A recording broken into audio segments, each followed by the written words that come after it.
Hi, I'm Dr. Christine Sauer, host of the show Your Quality of Life Healthy Alternatives. I'm very pleased today to be with Dr. Nima. Now, your whole name is not really Nima, it's Nima Rahmany, right? Perfect pronunciation. Oh, thank you. With a little bit of the German twist to it, it's even more beautiful. Exactly. And you became a chiropractor turned edutainer. Now, I Yeah, love that edutainer because I do similar things. Tell me beautiful. about where were you born? How did you get Yeah. to where you are now? Well, edutainer, because it's entertaining education. I mean, I'm a teacher now, and I find that people will learn when there is some element of an experience that they go through. There's emotion, there is laughter, there's tears. And so I try to involve all of those elements in my seminars, in my talks, in my teaching. Um, Essentially, I started off as a chiropractor, and I still am. I will always be a chiropractor at heart. Essentially, as a chiropractor, people are coming in with stress. Change the story for so many people, but then there's facts and there's feelings, and we can change the facts about them, but the feelings are there, stuck in the body, in the unconscious mind, and people didn't really have access to changing them and finding where they came from.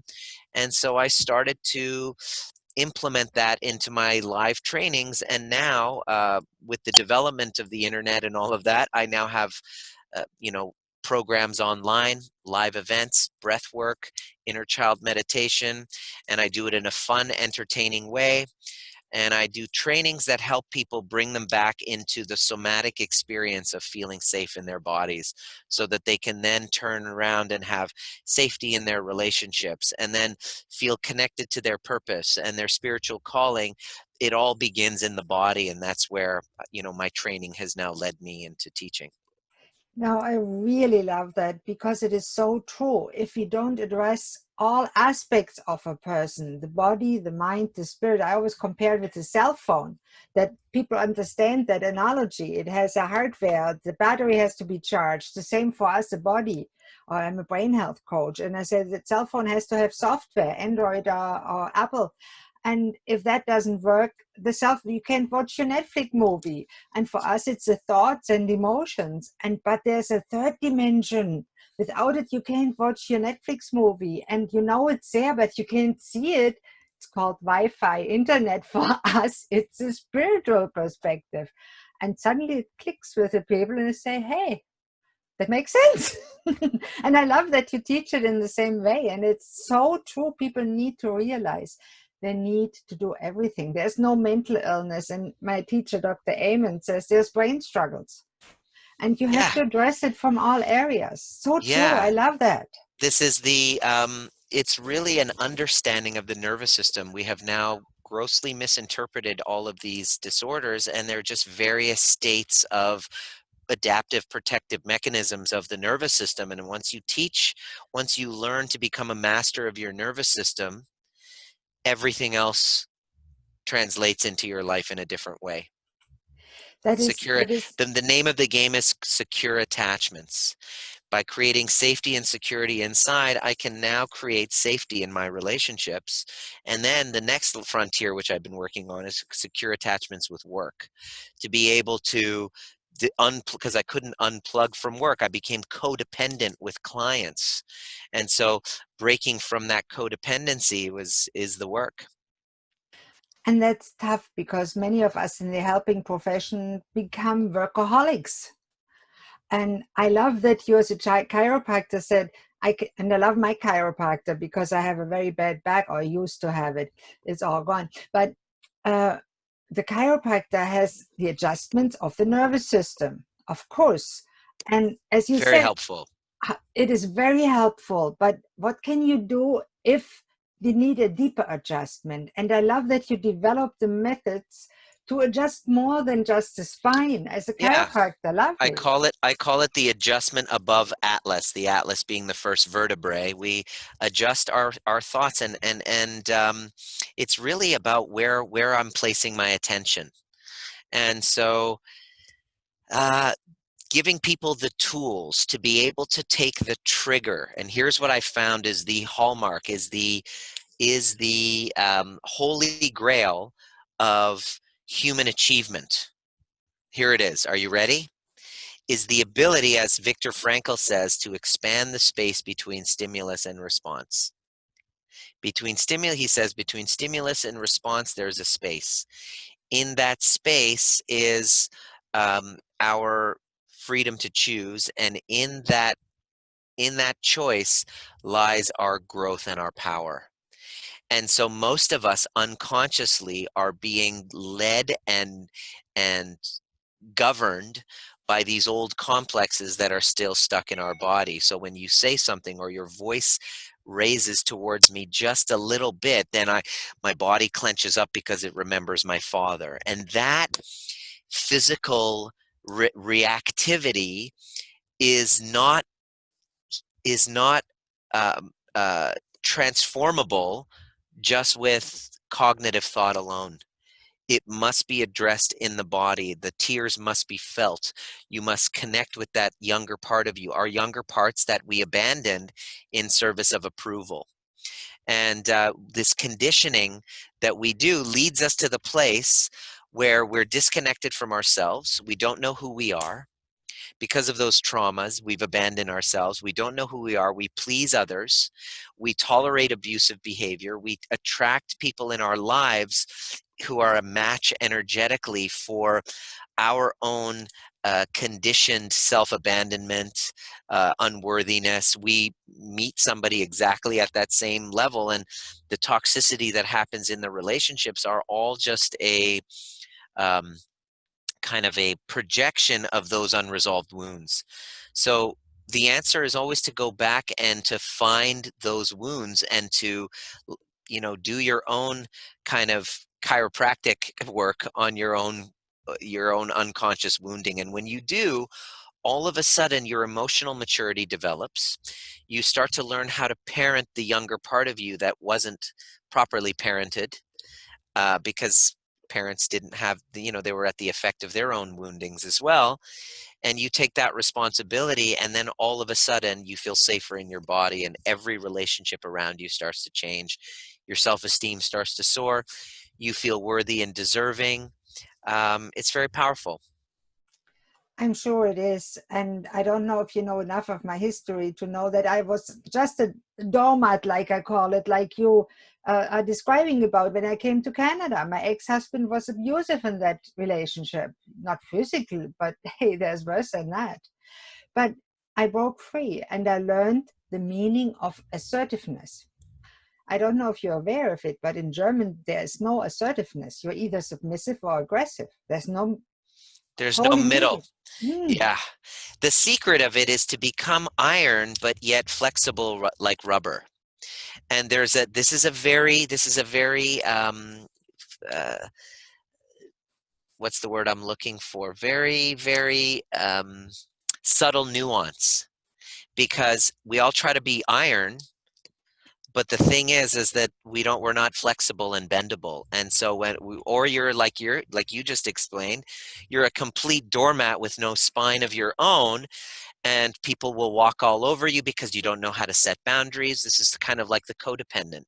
This is an example of when the little girl in you was probably had aggressive parents, maybe one of them, and you had to in order for you to get your attachment needs met, you had to abandon yourself and be the good girl and say yes and please others. Maybe your family was a complete shit show and they didn't know how to take care of themselves. So you had to, in order for you to feel safe, you had to abandon your own needs and then take care of other people, or just say the right thing. And so soon as you hit your teens, 20s, 30s, you then realize you're like, I've been so busy pleasing others, I don't really know who the hell I am anymore. And if you don't get this, you start to develop health issues, Mhm. chronic pain, digestive issues, fibromyalgia. These are all what I would notice in my private practice. Patients coming in with these conditions were all doormats who had abandoned themselves a long time ago, and their bodies are just trying to wake them up to finally pay attention to themselves. And so I didn't like working with those people. I liked to teach them how to resource themselves so that they didn't need to attract health problems to wake them up. Yeah, what I find interesting, of course, you're right. I had to please everybody to get loved, basically. And many, many people are like that nowadays, sadly. And I mean, the parents try what they can, they do what they learned as children. So I don't blame my mother or father at all. They did what they could. And uh, I see it in my clients now too. They really need to find out who they are, and we all have to go through that crisis at some point in the life, and we learn from that. Now, Yeah. you It's quoted Viktor crappy. Frankl, and It's I crack. love Viktor Yeah. Frankl's logotherapy. And I'm old Yeah. enough, I'm much older than you are, and I was in Germany in the 70s, and he got the Nobel Prize for Peace. And I was in the university where he held a speech, and the Wow. auditorium was full. And that was the first time I heard of him. I Wow. sat there as a young He's a girl, hero. 19-year-old, and I thought, wow, he survived Auschwitz and found meaning in it. And lost his wife and children and Everything.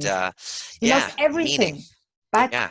his his ability to talk to himself.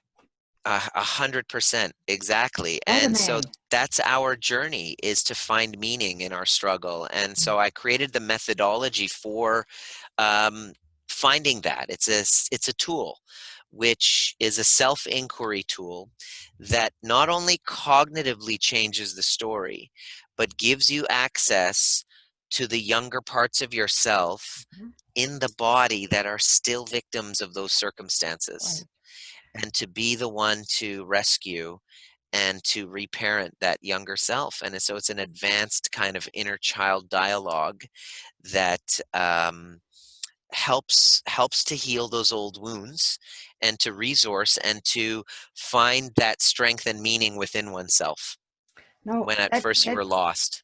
that's such a wonderful work. How did you first become a chiropractor? How did you connect to your own Yeah, in it came from my own pain. Everything that I'm teaching is basically, as I'm talking, it's literally I'm pretending that I'm the one in the audience listening. It's everything that I needed. We teach what we most need to learn. Started for me with headaches and hip pain, getting chiropractic adjustment going, wow, that feels amazing. Deciding at the age of 13 that I wanted to be a chiropractor and going in, and within a short time, around 5 to 10 years of being in the office, noticing patterns where patients, some would get really great results and others just couldn't, and my ego didn't like that, and I had to learn how to go deeper to be able to help them. And so as I went on my own personal development journey to sort out my own low self-confidence, I was bullied as a kid, I went through a divorce, played the victim in that one, went from one relationship after another failed relationship until I finally said, all right, it's time for me to take some responsibility for why I got here rather than constantly playing the victim. And then I realized why all of everything that I chose made sense. And James Hollis, who is a Jungian psychologist that I really love, he says the first half of life is a giant mistake. Is like you think that you're in control, you think you have agency and choice, but you don't. You're actually being pulled to familiar patterns from these unconscious complexes that you haven't really maybe observed until a crisis comes up and you have the guidance to be able to have someone guide you into looking. But Carl Jung says until you make that unconscious conscious, it will rule your life and you'll call it fate. So I now have uncovered those unconscious complexes, started to change those conditioning, saw complete change in different results in my life. I 44 years old now, but a couple of years ago, after really hitting rock bottom with another failed relationship, I decided to move back in with my parents and do the unthinkable, move back in with them, put my place up on Airbnb, move back in with them and said, all right, I'm going to sort this out if it kills me. And so I healed those old wounds. And now I'm in a position where at the recording of this here, July the 29th, July the 30th, 2020, all throughout the COVID pandemic, I've gotten married. We have a baby on the way in October, and teaching people the tools of self-regulation and co-regulation so that they can have secure attachments and feel safer in their bodies and go from this codependent dynamic where no relationship really can work. Relationships are transactional, relationships are draining, relationships are codependent, to now to a place where my relationships feel nourishing and I feel safe in my body and connected to my purpose, and looking forward to the challenges of parenthood. I'm so happy to hear that. Happy having a child. Congratulations. Thank you. Actually, I'm a grandmother, third time in Christmas. Wow. So Amazing. Amazing. What a yeah, and, gift. and and it's nice, but sadly my grandchildren are in London, England, and in Germany. But it's still nice. There's WhatsApp and there's planes. But I find it really fascinating that we all get into a relationship, and often the second time is so much better, or the third time. And for me, I found that the second time when I changed, my partner changed from the interaction. So we are growing together, and that's kind of nice too. Beautiful. Sorry, Yeah. you don't And have to necessarily ditch your partner. Only right. he's one Well, of the few, and I have actually clients that tell me, "Oh, that's just the person I am. I always was anxious. I always will be anxious, and it's all because of my accident that I had 20 years ago." Come on, you can grow from there. yeah, totally. What would And you tell those patients? well, those are the people who, they're in that limbo state. Should I stay? Should I go? And that's the big, big question, is that, well, here's the thing: be open to the possibility that that old relationship must die. And so there's a death and a grieving of your old self that we're constantly called on to do. And the answer on the other side, should I stay, should I go, is you must let that other part of you die, and in service of a new reality. And you got to think about and feel into, and you got to create a new identity for yourself. And it takes work, it takes consistency, and don't do it without a guide. But um, you're here, like, you got to look at it. If we take your age, and take age 95 minus your age, current age, and then multiply that by 365, you now have the amount of days that you have left. And it's up to me to make sure that those days are spent with my attention, my actions, my intentions, my conversations, focused towards creating the ideal scenario of the time that I want left. That's why I'm here in Tofino. That's why I'm celebrating my 1-year anniversary.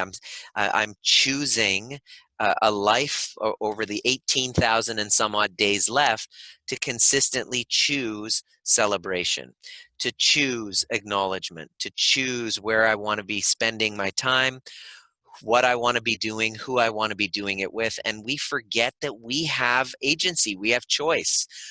Yet we live like we don't, because the truth is, those old triggers, those old traumas, if we don't heal them and heal those attachment wounds, they will run our lives, and we'll call it fate. This is fate. This is who I am. I have no choice. I will always be this way. And the truth of the matter is, if that's what you're saying, and so be it, that's what will be true. What I've found and discovered is, for people who want to transform, you can, if you're willing to do the work. Yeah, that is absolutely true. I mean, so many people do the transformation. And yes, there are certain restrictions. I mean, you need some money to eat and drink and have a shelter when it's cold in the Canadian winter.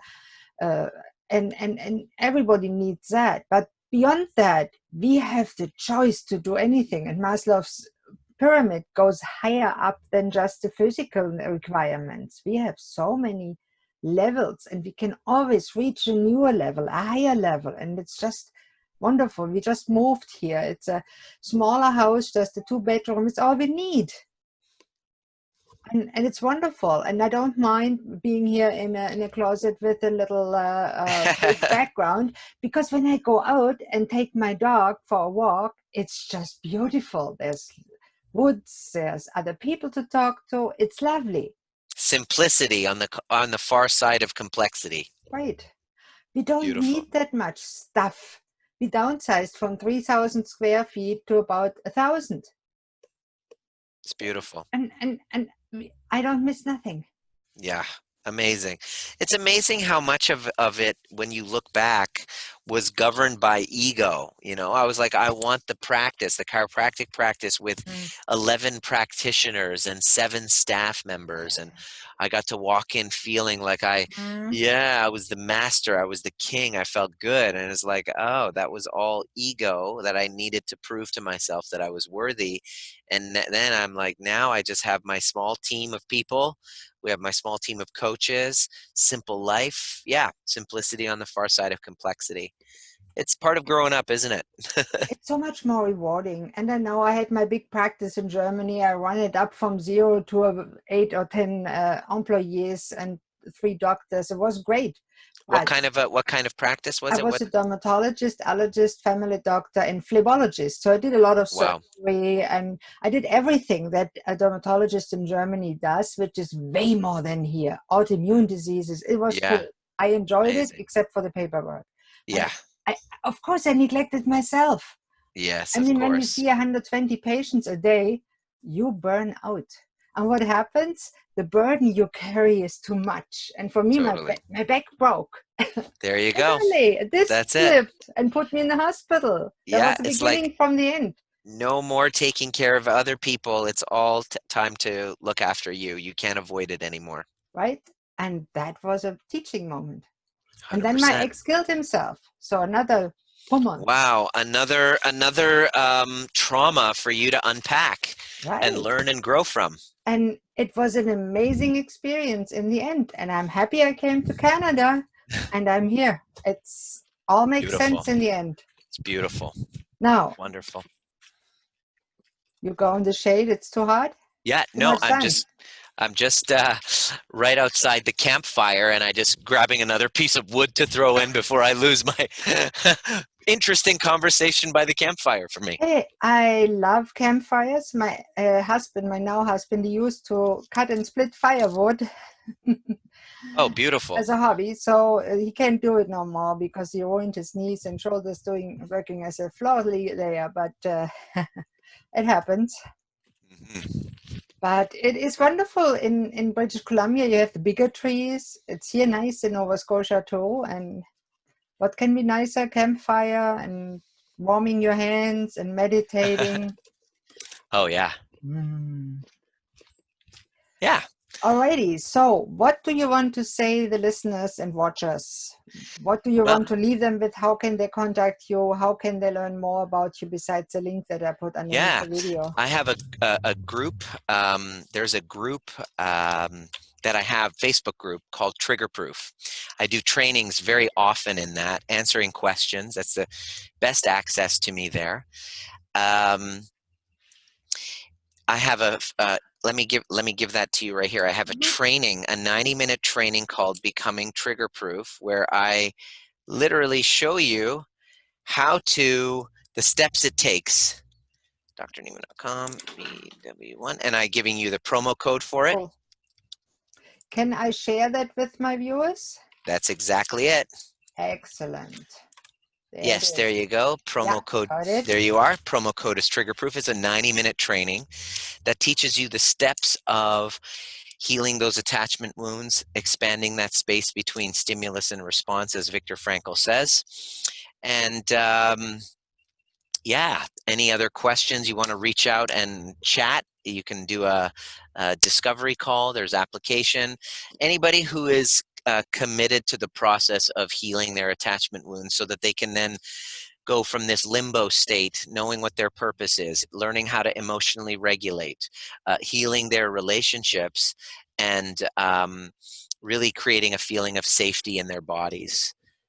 Healthy relationships, connecting to purpose, um, learning how to emotionally regulate, and this is what I love teaching. And that is wonderful. And I thank you so much for being on the show. That's truly about the quality of life. Because what quality of life do we have when we are playing the victim? None at all. So your 100%. website, drnima.com, and I'll share it, and I recommend everybody go there. Thank you so much, all of you, for watching this or listening to the show. See you at the next episode. Bye-bye.